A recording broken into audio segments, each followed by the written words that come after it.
बिस्मिल्लाहिर्रहमानिर्रहीम। Dear students, आज हम डिस्कस करने जा रहे हैं स्ट्रक्चर ऑफ HIV। आपकी नॉलेज में पहले से ही होगा कि एक बहुत ही कंटेजियस या हम कहें बहुत ही इन्फेक्शियस डिज़ीज़ जो कि एड्स अक्सर जो है हमें सुनने को मिलता है, एक्वायर्ड इम्यूनो डिफिशिएंसी सिंड्रोम। तो ये जो है एड्स की ये बीमारी है, ये बहुत ही ख़तरनाक बीमारी है। ये जो है एक्चुअली ओकर होता है एक वायरस की वजह से। ह्यूमन इम्यूनो डिफिशिएंसी वायरस कहा जाता है HIV को, अगर full name human immuno deficiency virus, ठीक है।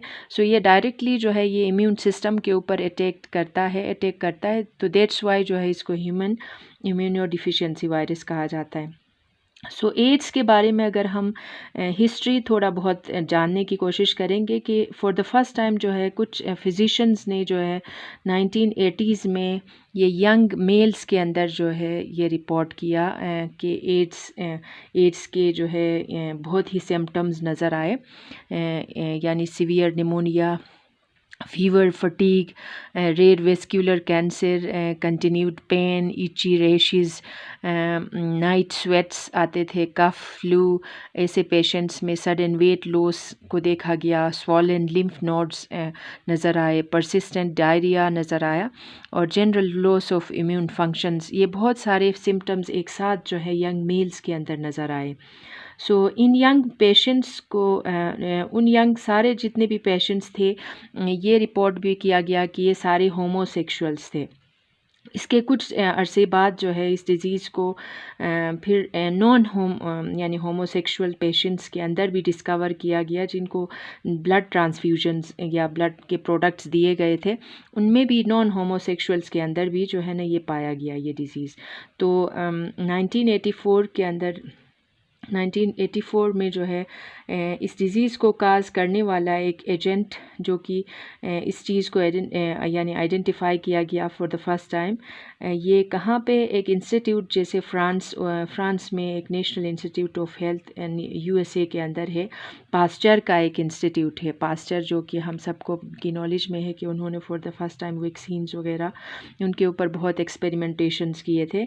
तो ये फ्रांस और national institute of health USA के अंदर पास्चर इंस्टीट्यूट्स जो होते हैं जो था, उनके अंदर जो है एक रिसर्च टीम ने ये आइडेंटिफाई किया, इस डिज़ीज़ को काज करने वाले एजेंट को आइडेंटिफाई किया। सो ये भी देखा गया कि जो मेजर सेल्स जो है HIV एक्चुअली ये इन्फेक्ट करता है, ये major T lymphocytes helper T lymphocytes को, जो कि हमारे वाइट ब्लड सेल्स के कुछ टाइप्स हैं, मेजर कंपोनेंट्स होते हैं ये इम्यून सिस्टम के अंदर।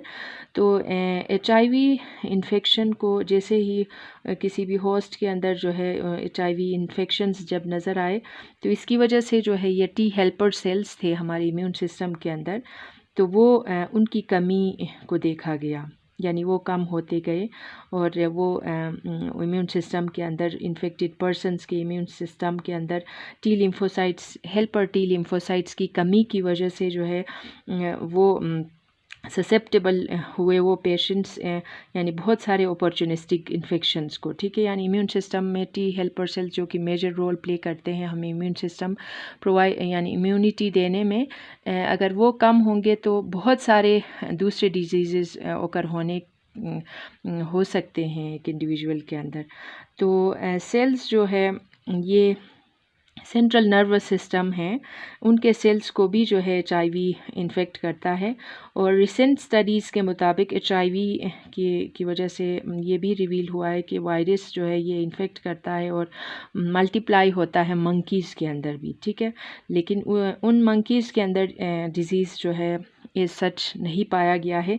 तो इसका ये मतलब है कि HIV जो है ये होस्ट स्पेसिफिक होता है, ठीक है। सो इस स्ट्रक्चर ऑफ वायरस के अंदर हम देखते हैं कि GP120 ये ग्लाइकोप्रोटीन 120 ग्लाइकोप्रोटीन जो है 41 पाया जाता है।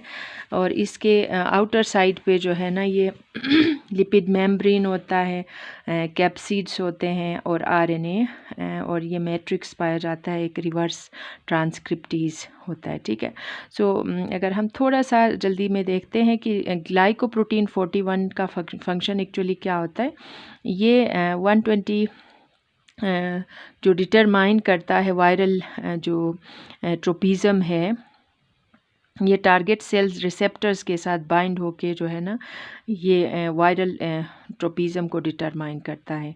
जबकि GP41 जो है ये क्या करता है, ये मीडिएट करता है फ्यूजन को, यानी वायरल और सेलुलर मेम्ब्रेन की फ्यूजन को मीडिएट करता है। अच्छा, हमारे पास कैप्सिड भी है। कैप्सिड का एक्चुअली फंक्शन होता है, कैप्सिड जो कि एक प्रोटीन शेल होता है वायरस का, तो ये इंक्लोज्ड, इसके अंदर इंक्लोज्ड होता है जेनेटिक मटेरियल। ठीक है, सो रिवर्स ट्रांसक्रिप्टेज एक स्पेसिफिक एंजाइम होता है जिसको आरएनए डिपेंडेंट भी कहा जाता है। ये जो आरटी होता है इसको आरएनए डिपेंडेंट डीएनए पॉलीमरेज भी कहा जाता है। और ये डीएनए पॉलीमरेज एंजाइम जो है ये ट्रांसक्राइब करता है सिंगल स्ट्रैंड आरएनए को डबल स्ट्रैंड डीएनए में ये कन्वर्ट करता है। ठीक है, सो ये एंजाइम जो है, यानी ये एंजाइम डबल हेलिक्स जो डीएनए है इसको सिंथेसाइज करने में भी हेल्प करता है। और ये जैसे ही आरएनए ये रिवर्स ट्रांसक्रिप्टेज आरएनए ये रिवर्स ट्रांसक्राइब करता है फर्स्ट स्टेप में ही, ये सिंगल स्ट्रैंड डीएनए में फिर कन्वर्ट करता है। सो हमने ये देखा कि स्ट्रक्चर ऑफ वायरस के अंदर बहुत सारे कंपोनेंट्स हैं। ग्लाइकोप्रोटीन 121 41 की शक्ल में रिवर्स ट्रांसक्रिप्टेज एंजाइम्स काम करते हैं। इसके अंदर डीएनए होता है, कैप्सिड होता है। सो आज के दिन हमने स्ट्रक्चर ऑफ वायरस के बारे में थोड़ा पढ़ा। अगर आपको वीडियो पसंद आई तो आप काइंडली इस वीडियो को लाइक और कमेंट कीजिएगा, और आप शेयर कीजिएगा इस वीडियो को, और मेरे चैनल को सब्सक्राइब कीजिएगा if you like the video. So update या नोटिफिकेशंस के लिए आप काइंडली सब्सक्राइब कीजिएगा। Thank you so much.